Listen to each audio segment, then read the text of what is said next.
একবার এক ব্যক্তি বড় এক বুজুর্গের কাছে গিয়ে আক্ষেপ করে বললেন, হুজুর, আমি খুব গরিব, আমার কপালে কিছুই নেই, আল্লাহ আমাকে কিছুই দেননি।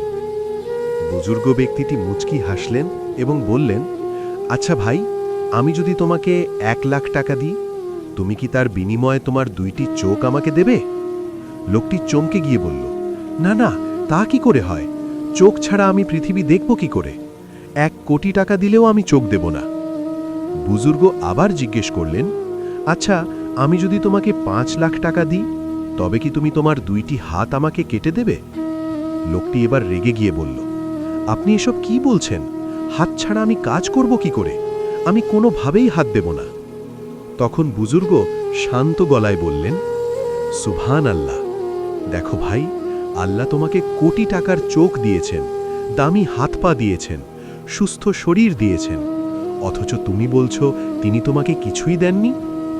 আসলে আমরা আল্লাহর দেওয়া নেয়ামতের শুকরিয়া আদায় করি না বলেই নিজেদের গরিব মনে করি।